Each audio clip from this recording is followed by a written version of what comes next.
Carter Choi. I'm the Principal Civil Engineer at the County of San Mateo Department of Public Works. I have with me from the design team, Wency Ng is on the project, and John Shabowski, Associate Engineer, our Director of Public Works, Ann Stillman, and Deputy Director Christoph Lisai are also in attendance. Public Works is responsible for the design and management of this project. I do want to check, can you see my screen? Yes, we can see it, Carter. Okay, great, thank you.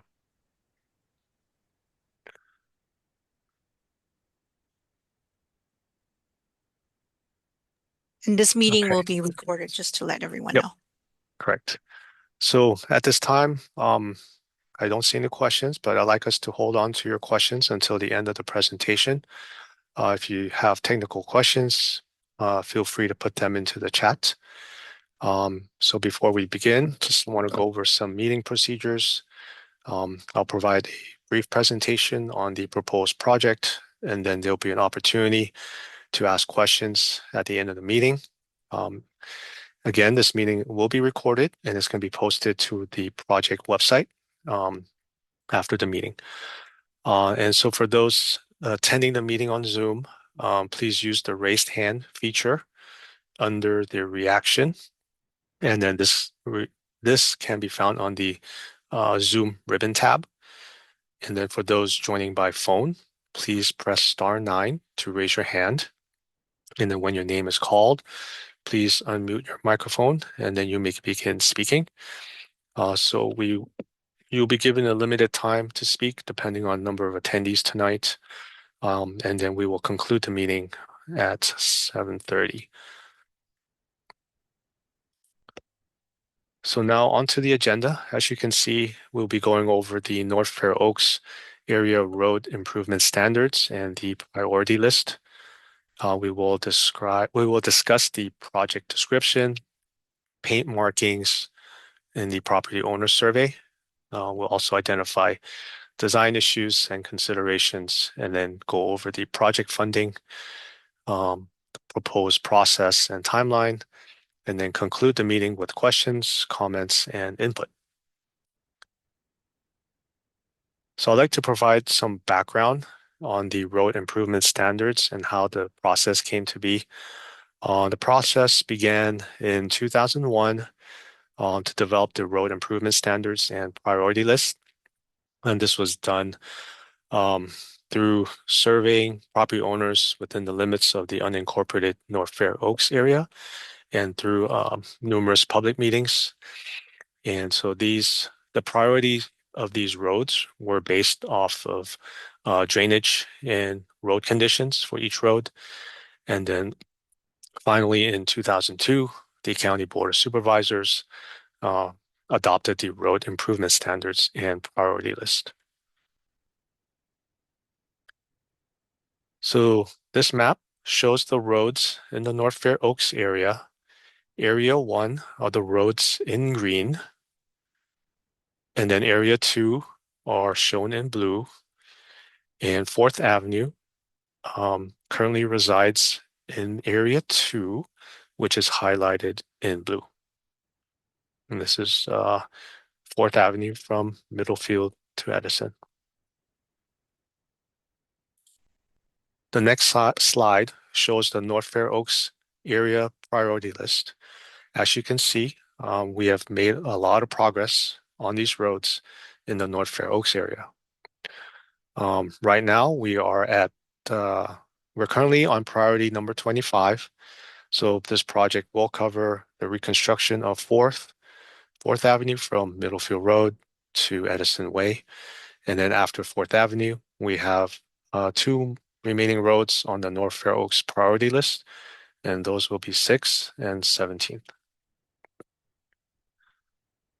This map is a color-coded version of our priority list, and it shows the existing roads that have been completed to date. The completed roads are shown in blue. The roads that voted for no improvements are shown in orange. And then the remaining roads to be surveyed are shown in green. So 18th was surveyed last year, but will be going into construction next year for reconstruction.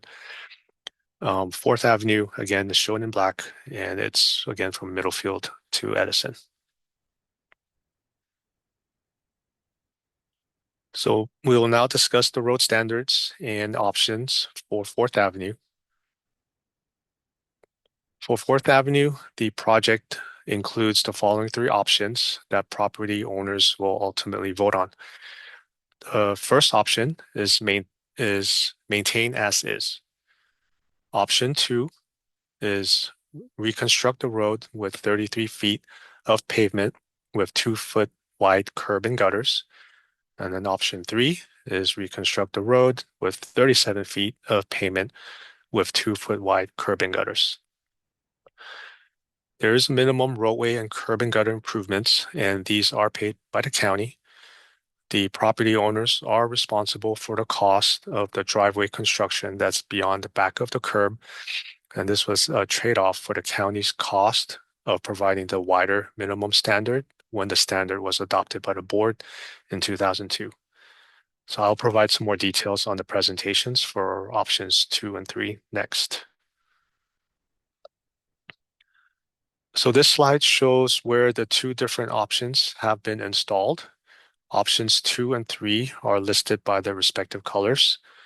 Majority of the North Fair Oaks community in Area 2 has chosen to go with options 2 or 3. So these options involve reconstructing the road to have a wider width of 33 feet or 37 feet pavement with 2-foot wide curb and gutter.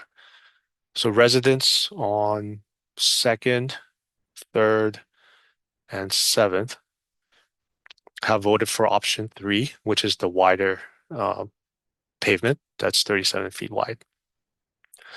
And that's shown in blue. And Edison Way voted for option 2. That is 33 feet of pavement, and that's shown in green up here. So the presentation, just a reminder, will be posted to our project website for you to use as reference. So let's take a look at how the roads would look like from a sectional view, cross-sectional view with some dimensions on them. So this is the road standard for option 2, and that includes 33 feet wide pavement with a 2-foot wide curb and gutter, a concrete curb and gutter on both sides.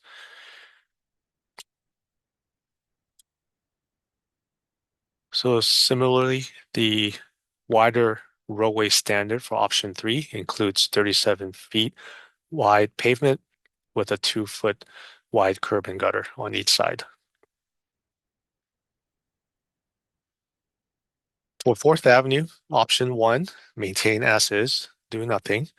So if this option is selected, there will be no work occurring on your street.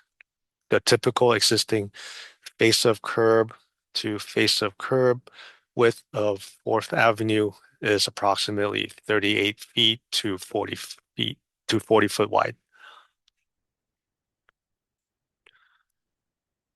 Option 2 includes the reconstruction of the road with 33 feet of pavement with 2-foot wide curb and gutters on both sides. So to locate what this looks like, you have to go to the roadway, find the field survey markings, locate the spray paint markings, which will be the edge of the 33 feet wide pavement, and that will be your option 2. The next slide is another illustration of option 2, which is the 33 feet wide roadway. And in this case, it will show that there's a gap between the proposed new curb and gutter and the existing curbs that's right there, that's currently on site right now. So there will be a gap in between. For option 3, this includes reconstruction of the road with 37 feet of pavement with 2-foot wide curb and gutter on both sides. So to locate what this looks like, find the field survey markings, locate the spray paint marking, and then measure out 2 feet from the road. And this will be the edge of the 37 feet wide pavement. And that is option 3. So this next slide shows the edge of the reconstructed road with 37 feet of pavement. So as you can see, option 3, which is the wider option, will closely match what is existing out there, and it'll be where the current curbs currently exist. And there won't be a gap between, between the 33 feet and the 37 feet. So the survey was sent out only to homes located within the unincorporated area of San Mateo County and only to property owners. So each vote is based on front footage of each parcel, and the front footage information, excuse me, was obtained from the county's assessor parcel maps. So if a survey was not received from a property owner, then it will be considered a maintained as is vote, meaning the vote will go for option 1. If none of the option receives at least 50% of the vote, the default option will be option 2. Reconstruct 33 feet of pavement with 2-foot curb and gutter. And then option 3 is to reconstruct 37 feet of pavement with 2-foot curb and gutter. So I really encourage everyone to speak with your neighbors, remind your neighbors to submit the property owner survey. And then the surveys are due by Wednesday, December 17th. So please help us spread the word, talk to your neighbors, and then remind them to submit the surveys. So we have identified some design issues and considerations for this project. And these impacts are due to some driveways, might become steeper than existing driveways, but our county standard is to design a 20% maximum slope. Other impacts could be to existing landscaping, shoulder areas, and some trees. And then option 2, which is the narrower option, the 33-foot wide pavement with 2-foot curb and gutters, will ultimately create a gap between the new curb and existing curbs. Um, Other design considerations, option 2 will be a narrower roadway, and that can impact some parking on the sides and shoulders. So with both options 2 and 3, the cost to construct the conform in the driveway and shoulder areas will be the responsibility of the property owners. So the next photo shows some of the existing utility encroachments that may be affected by the project. So in situations like this, where we have a existing water valve or possibly a sanitary sewer manhole, the design will need to be modified, and the curb and gutter will have to be designed to go around the utility because it's difficult to realign a sanitary sewer manhole or water valve. So in this case, we will just design our improvements to go around the existing utilities so that we don't delay our project while we're in construction. So the next slide shows the area behind the curb, where it will be the property owner's responsibility for driveway construction.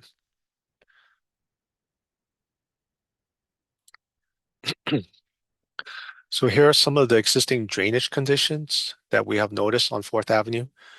The storm water generally flows along the roadway shoulder where it does meet intersecting streets, and ultimately all the surface runoff flows towards Edison Way.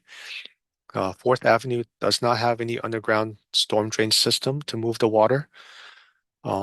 We have also noticed localized ponding at low points within the shoulder areas.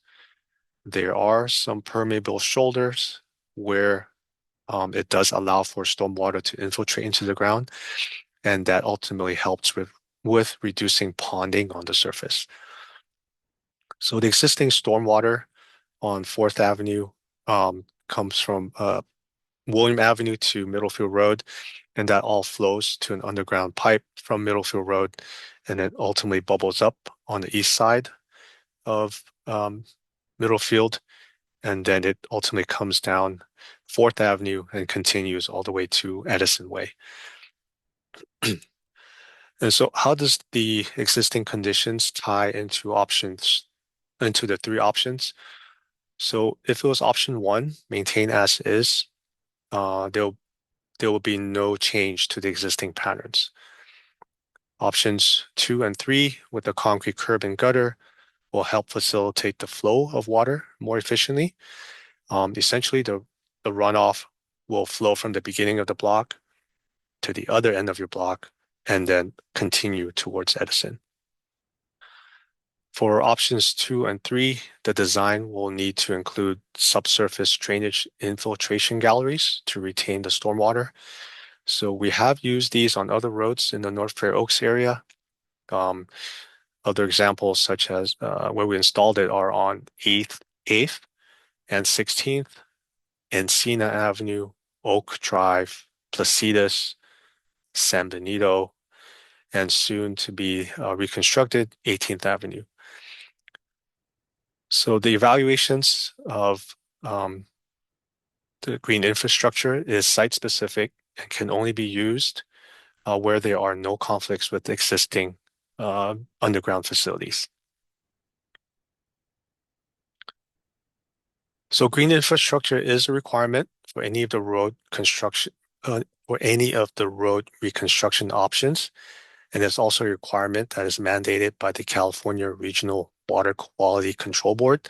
So this means that we are required to treat the stormwater through one or more available systems. So most of these systems are installed in the roadway or in the shoulder areas. So not only do they provide benefit of treatment, but they also act as a storage to recharge the groundwater and to help with ponding during storm events. So the county's preference is to install underground retention systems.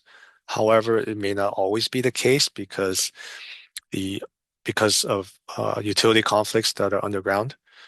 Um, and so the underground retention system should not be expected to fix all the drainage issues in the area. But by installing one or more of these systems, it will only help to convey the water. And all these systems are intended to treat a small storm and areas where we can treat it and then ultimately store it underground. So based on our experiences so far, having curb and gutters and green infrastructure, and that will help convey the water from the surface and then help the water infiltrate into the ground over time. And so the photos that are shown right now are the actual infiltration galleries. And these were ones that were installed on 8th Avenue.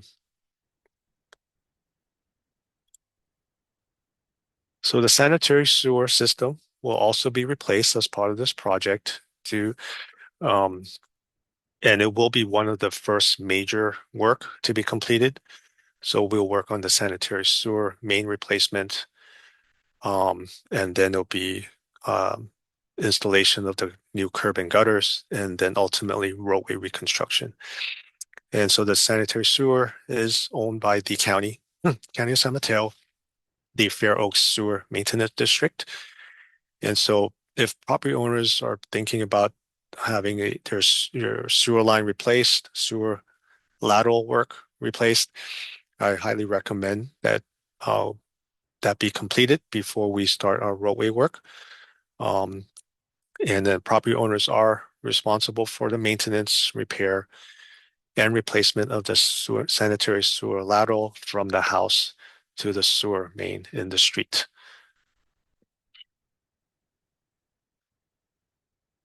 So the project funding for this work is somewhat limited in what we can pay for. The county is using a combination of SB1 funds and roadway mitigation funds for this work.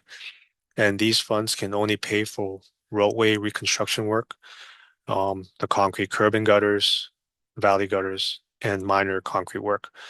Unfortunately, we cannot use these funds for landscaping or doing additional shoulder work or driveway work that's beyond the project limits. So we have identified several stakeholders on this project, including utilities like Cal Water and PG&E. Um, and we've reached out to both utilities.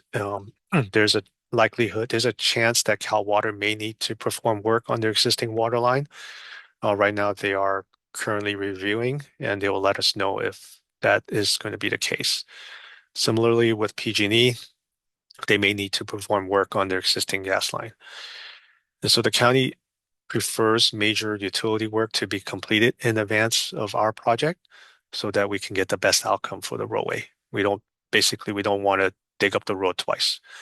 So we will be proactive in working with these stakeholders during the design of the project, and we'll coordinate any of the planned work with these utilities in advance of our work. So proposed process and timeline. So we are currently working on the property owners' feedback through surveys. And again, they are due December 17th. So please check in with your neighbors, have them fill out the surveys and return them to us. And then in December and January of early next year, we will review the survey results and determine if there is a project standard to be used. And then we will work on the design with the goal of completing it in the spring of 2026.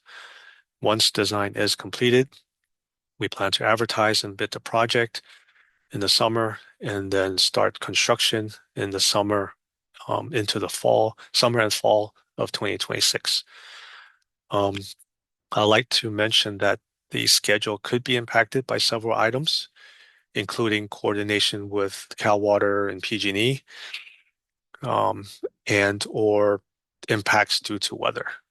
So depending on this winter and the storms that we get, we may need to prioritize emergency projects as a result of storm damages that we may have, and that could impact the schedule of this project. Lastly, I would recommend that you periodically check our website for the most current timeline for this project. That would be your best source for obtaining the current information on this project. And so we have reached the end of the presentation. Thank you very much for your time. As a reminder, the presentation and Zoom meeting will be recorded, has been recorded, and it will be uploaded to our project website. So I guess we'll now open it up for questions and comments. Um, John, do we have any questions in the chat? No, we don't have any questions in the chat. Okay. And Natalie B has just raised her hand, so I'll okay, let her in. sure. Natalie? Yeah, hi. Oh, Daddy, you Hi. have to silence your.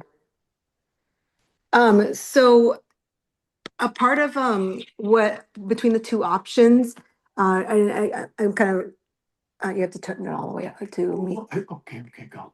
Just put me there. You go. Something that my grandma was, and she'll speak too, but I just wanted to speak for her.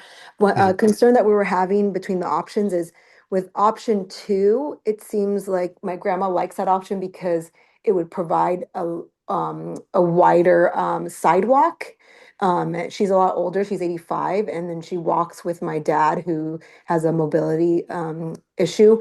And so when they walk right now, they pretty much go on the street. So they don't even use the sidewalk because the sidewalk is so narrow and there's a lot of barriers to be able to walk. So along Fourth Avenue, they have to walk on the street. So the concern is that if option three is selected, they'll even have even more difficulty walking up and down their Fourth Avenue. Does that seem true to what you've researched as well? Um, Sidewalks will not be part of the project. Reconstructing a sidewalk. But how would picking option two or three impact the existing sidewalk? let's see. I mean, we won't be impacting the current sidewalk. Um, I think if anything, there may be a gap in between the I guess, parts of the sidewalk where there is a sidewalk. I think that's on the south side of Fourth. There might be a gap between the current sidewalk and the new curb and gutter, but that's something that's gonna get worked on while we go into design if that option 2 is selected. And then ultimately option 3 it'll be from the current sidewalk alignment. Does that make sense? So option 3 would not make the current sidewalk more narrow. No, it should not. It would. So no new sidewalks is installed. My grandma has comment. Well, No, the thing we is, won't be we installing new concern, sidewalks. you No. know, we never will have our sidewalks. They never wanna construct, build a sidewalks. The new sidewalks are not included in this project. I know, it's not included in this project, in future, it will be. Future, no, we won't be including new sidewalks. We will match up to the new sidewalks if the 37-foot option is selected. It will be, let's just say pretend this graphic has a sidewalk here. We will not be removing that. We will just construct a new curb and gutter right along the sidewalk.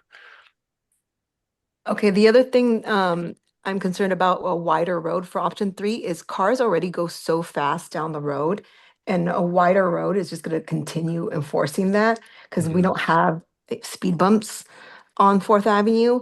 And so I am again liking option 2 because hopefully that forces people to go a little slower down Fourth Avenue. Because again, my grandma ends up having to walk on the street and with oncoming cars. Me, a lot of people. walk on the No, I agree.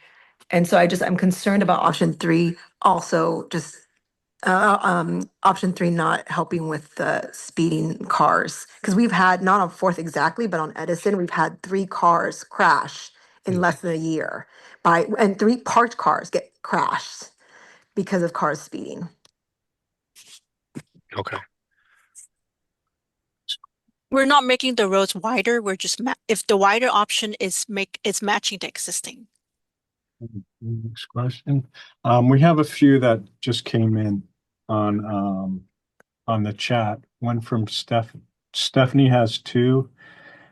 Is it okay for renters of a home on Fourth Avenue to fill out the form?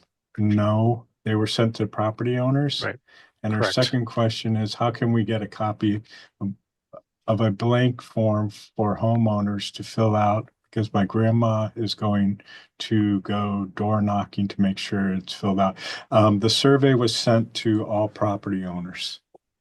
If a property owner does not have did not get it in the mail because they moved or changed their address or something like that, please contact me, John, or Wendy. You can call us at 363-4100, or in the back end of this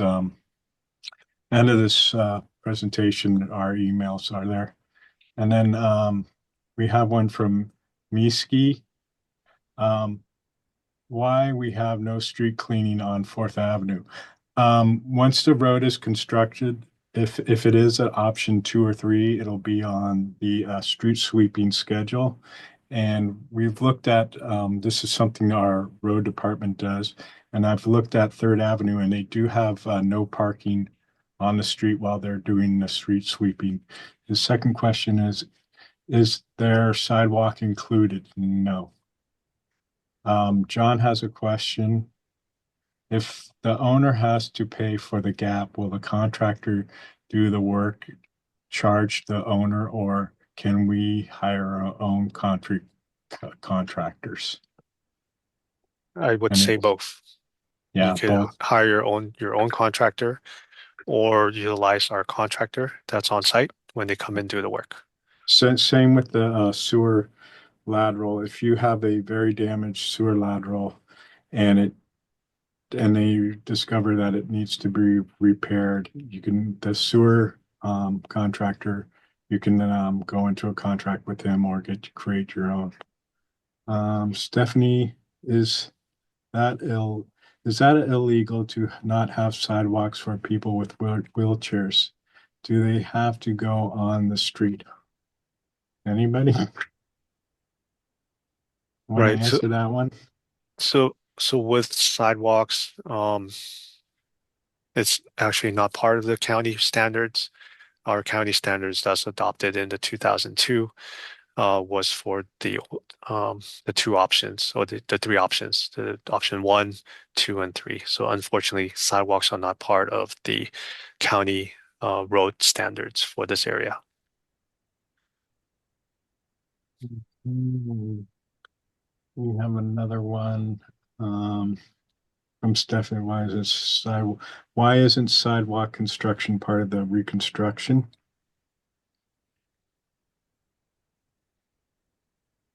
You want to answer that one? So are we referencing the current sidewalks that's in the area? I guess in the areas that are not you know where it ends. Oh, why we're Yeah. not continuing on? Yeah. Yeah, that would be similar to what I mentioned before. Installing new Yeah, sidewalks is not part of the it's road county funding. road standards. Yeah, or part of the funding. Correct. And then Miski he just said star nine. I'm not sure what that means. And then the last one we have is Jan or Jan Smith. Um, were there sidewalks in other streets? Problem of end of street repairs already. So No. there So was Yeah. Second Avenue did not have sidewalks. Third Avenue only up to Middlefield. Fourth and Sixth have probably the most in the area. The area two have the most sidewalks. I think Sixth even has more, if that's but what your question is. I think they're asking about the new sidewalks. So we will not be constructing new sidewalks. The existing sidewalks were constructed by either developer or property owners back then when they built their houses, and those were required by the planning department. The county standard does not include sidewalks for this area for road reconstruction projects. So yeah, that's just it's not part of new construction projects. Yeah. Okay. Um, Miski, I see your question. You'll raise, I'll unmute you, but we have one more question. Then I'll do it. Who can we talk to the county about installing new sidewalks? Well, this is Ann Stillman, Director of Public Works. I mean, sidewalks are property owner's responsibility. If people want to install them, you know, they could take out an encroachment permit and install a sidewalk in front of their house. But our road fund can't pay for the installation of sidewalks.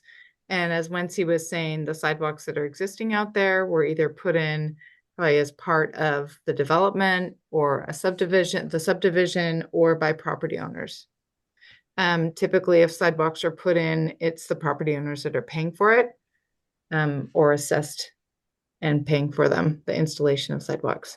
And we have information on our department website that speaks to sidewalks and property owners' responsibility for maintaining and replacing sidewalks. Okay, we have a question. Miski, I'm asking him to unmute. I don't know. He's having issues trying to, Yeah, is that good? Hi. Hi, hi. we can hear you. Yeah. Yeah, I'm Meski. I'm Meski Daba. I'm really, really happy about this plan. This is what I've been like thinking, praying about for a long time. I've been exchanging email with Christophe. I'm glad he's in this meeting, Christophe Lesage, about the rebuilding of this road. So it's finally happening.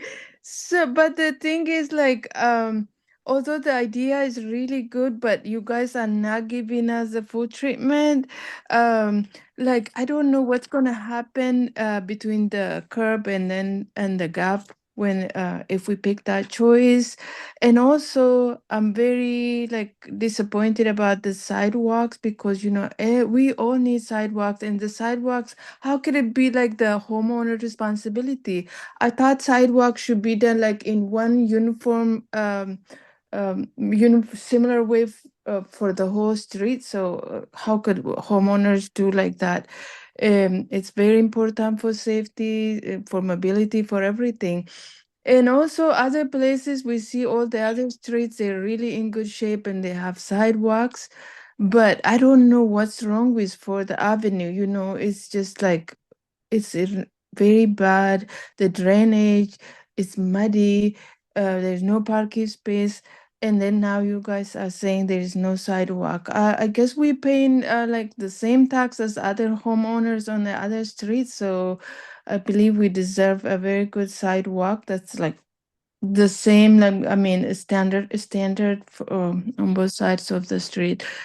Um, my other question is and also like when where the Fourth Avenue meets the Edison Way, the road is like the joint that where the two roads meet is in very bad shape, very like it's all falling apart, and it could be a fall hazard for people. I don't know how you guys gonna make that one right. So That's about my question. I guess I can answer the hazard near Edison. So that Yes. roadway that we will be reconstructing the whole roadway between Middlefield all the way to Edison. So any pavement distresses that you see right now, that will be resolved once we come in and reconstruct the entire roadway. And And then, Ann Stillman put a link to the sidewalk policy in the chat. Right. And I mean, just the other thing to note, I think I heard, we pay property taxes, but property taxes don't go towards maintaining the roads. Funding for roads come from basically gas tax revenue. And that isn't revenue that can pay for and support construction of sidewalks. We have another question, Lorraine, I believe. Hi, Lorraine. Hi, a question in regards to the three options in comparison to like Third Avenue and possibly Sixth Avenue, Seventh. What's the difference between those two streets and the three options that are provided for us? Um, Second Avenue, Third Avenue, and that portion of Seventh. They're the wider road options. Okay. Everybody has so far has voted except Park. Park, they didn't want any construction on there. They voted. We didn't. What happened with Park, I believe, is that we did not get enough property owners, and there's only like two property owners, four properties on each block. Mhm. So it was very hard to get a lot of property owners. So they voted it down. And Edison, there was nothing out there. And I think the business on the let me get my direction on the railroad side. I believe after the road reconstruction, they put in sidewalks. The business there. So, and then on the other side, there is no sidewalk, and that was a narrow one. So, that's the only one that decided to go narrow. so So, Lorraine, I am sharing the yeah, screen. So yes. second, third, and seventh all voted Mhm. for option 3, which is the wider pavement. Got it. And Okay. then Edison is option 2. And then Park And is doing nothing. yeah. And then Sixth Avenue, what do they have? Is it, Sixth is going to go for survey next year. So six is oh, they currently, haven't done it yet. Okay. yep, not Got it. reconstructed, correct. And then Okay. fifth is have not been improved either. Well, Okay. it has been, but yeah. Okay. But also just to note, like when you talk about option 3, those roads that selected option 3 shown in blue were likely, and we would have to look back at the records, but would likely say they were constructed to a similar width as to Fourth.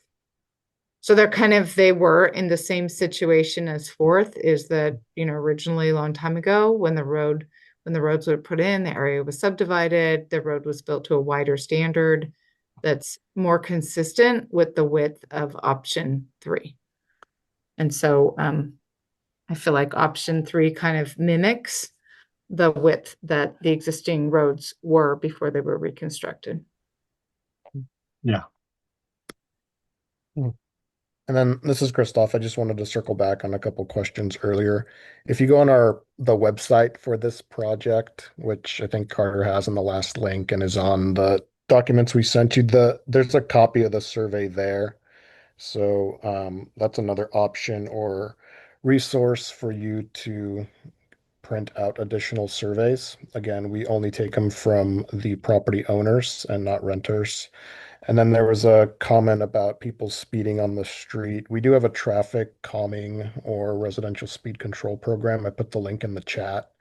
You can look through that as a resource and submit an application to our traffic group, and they could take a look at the speeds on Fourth Avenue and whether it's a candidate for our traffic calming program, and it has information there. There is a cost to have that analysis completed, but there's additional information on what we typically look at and the types of traffic calming devices that potentially can be installed. Okay. Okay, I saw Lorraine, your hand was up, but I guess you lowered it. I'm not sure if you had another question. But I don't see any questions in the. I think I think Jan Smith tried raising her hand in the video. Okay. Can you unmute her, please? Yeah. Hello, Jan? Oh, you have to unmute Jan. Okay. Okay, yeah, we can hear you now. Yeah. I'm very concerned about getting the people to vote because I was involved when we first did this, and Fourth, people were involved in doing it. And then here it is years later that we've finally come because we didn't get enough people to vote then. And do you have any suggestions about how we can go about getting more of the people to vote? Yeah, this frequently comes up on other streets where we've reached out to property owners. Our best advice is reach out to all your neighbors. If you happen to go walk your dog or go out for a jog and you see your neighbors, feel free to discuss the options with them. Have a collaborative discussions, talk over the options and see which ones best fit for your block. And that's my best suggestion is gather all your neighbors, have a discussion, and then remind all your neighbors to vote and submit their survey. And then once you get more neighbors submitting, then we can have a positive outcome for one of the options. So was it Natalie's grandmother who was going to do some walking Right. around the neighborhood?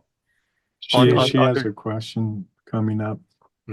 Yeah, on other streets, neighbors, had coffee together, gatherings at their homes just to talk about the options and see which one works best for their neighborhood. Thank you. Okay, Lorraine had a question. Lorraine? Lorraine?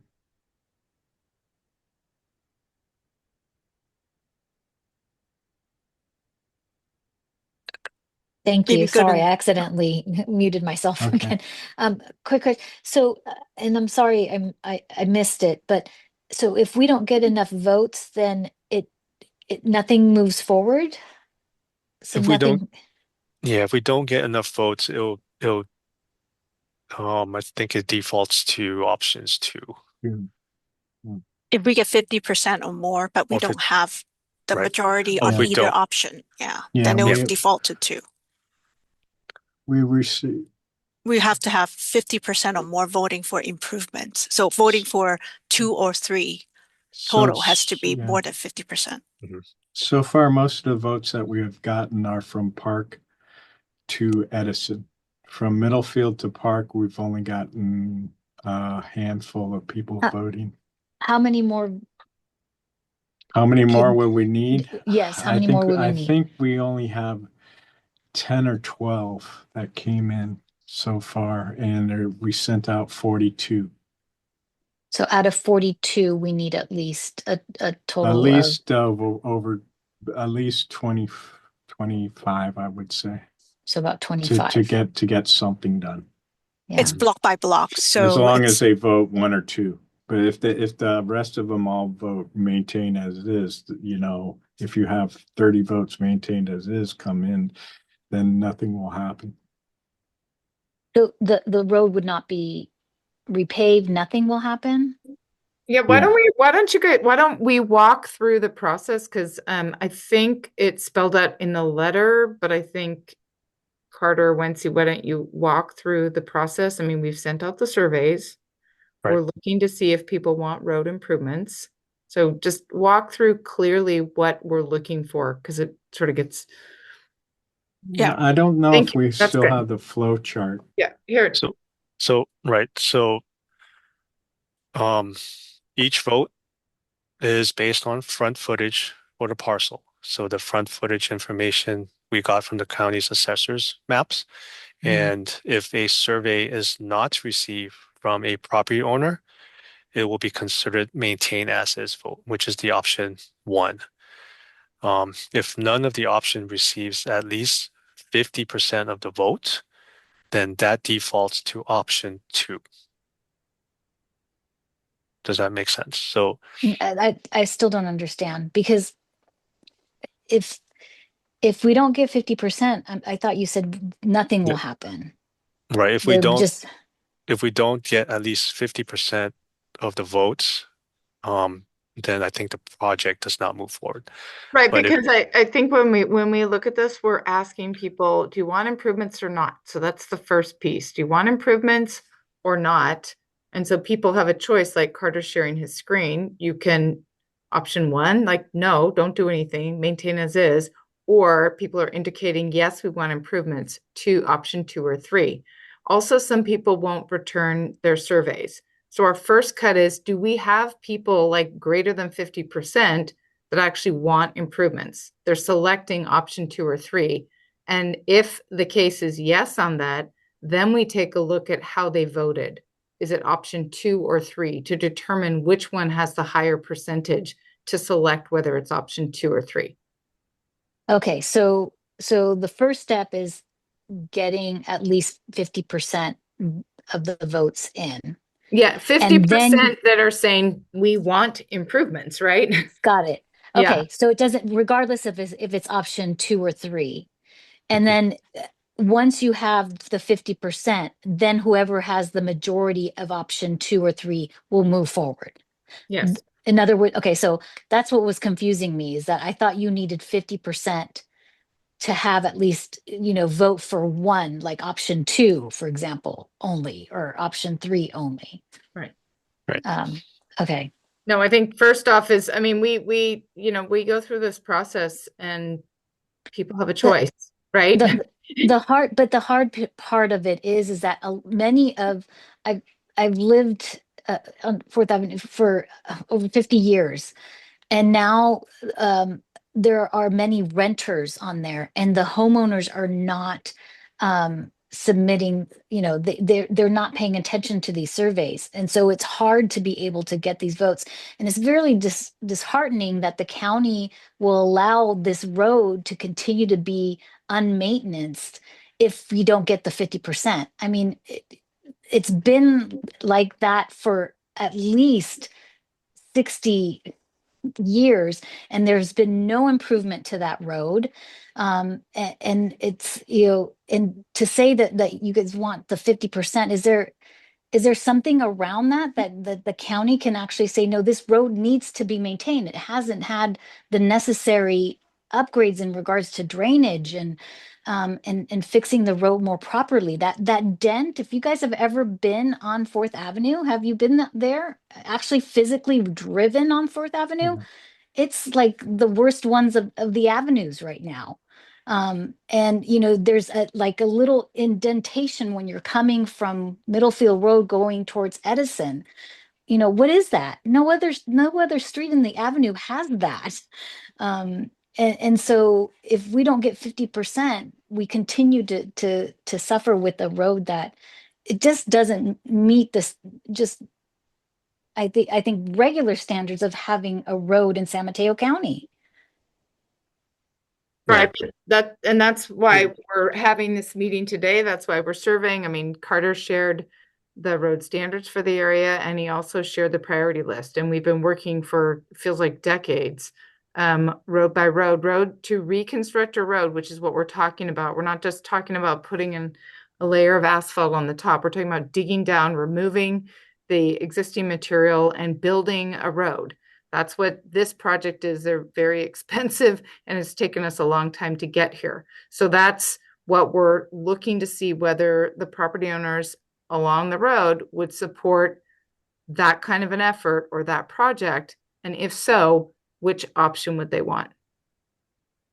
It's really, I mean, we can get into the pavement science too, is that, you know, it's really important to have a road that has a good structural section that's strong and can withhold the traffic loads and everything like that. And that's what we're talking about, is building a road like that then can be maintained into the future with like lighter treatments like seals and seal coats and resurfacing type projects. And you're saying that this road is worse than the others? Well, we've reconstructed, like, look how many, the map also shows all those other roads that we've been working kind of year after year to rebuild. We have one question. She's been waiting for a while. Hello, Natalie. Hello, Hi, Natalie. hello. Thank you Hi, for thank being you. patient. Oh, no worries. Those are all, everyone's been making really good questions, so it's been helpful. In the event, like you were saying on Park Avenue, for example, who you didn't get enough votes and you didn't do any work, I'm curious to know what ends up happening with that funding. Does it just get put into all other projects? Does it get, I'm just very curious what happens with that money. The road itself would go into our maintenance cycle. So then it'll be um slated for like a seal or minor or pavement repair type of project, and then it'll ultimately be sealed or other type treatment will be done for park. In terms of the mitigation fees, that funding goes towards the next street that's on the North Fair Oaks priority list. So that would be 6th and was it 17th?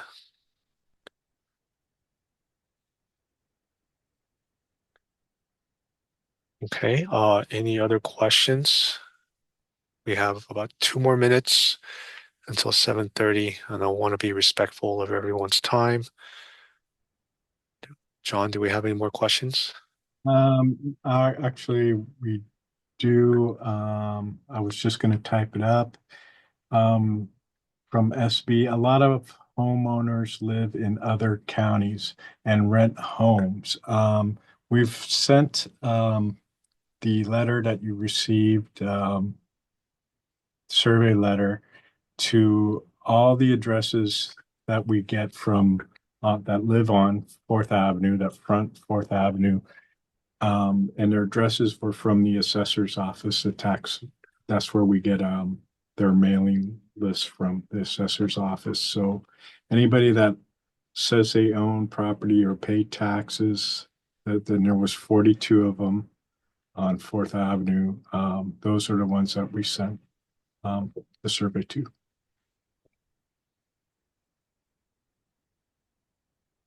And I don't see any others. A lot of the chats questions and the questions that we have gotten We will type those up and put them on our frequently asked questions on the web I page guess in a few days. I just wanted to chime in too, because I understand what people are saying about property owners. They own the homes, but they rent them. And so sometimes it's difficult, of course, to get in touch with the property owners or whatnot. And also the importance of building consensus. And when we've worked on other roads, it has been, remarkable in terms of how property owners really have worked to try to get people to participate, the property owners, to fill out their survey, to have discussions about it, conversations about what they would prefer to have. We do look at it on a block by block basis. So, just sometimes there are certain blocks that feel differently than another block, but I know people have really taken it seriously and worked pretty hard to connect with their neighbors and their property owners to really try to garner the support for projects, or at least support to reply to the survey. So I'm just putting that out there based on what we've seen, and appreciate everybody's efforts, because letters like this that come from us maybe isn't the most exciting for some, but yet it's really important for those that want to see road improvements to get behind it and work with their neighbors and talk with them.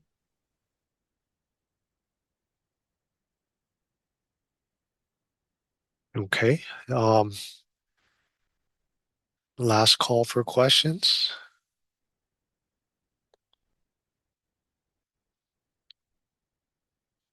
Okay.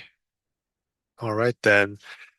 Thank you for attending the meeting. Really appreciate everyone's time. All right, we can conclude the meeting. Thank you. Have a good evening. Thank you, everyone.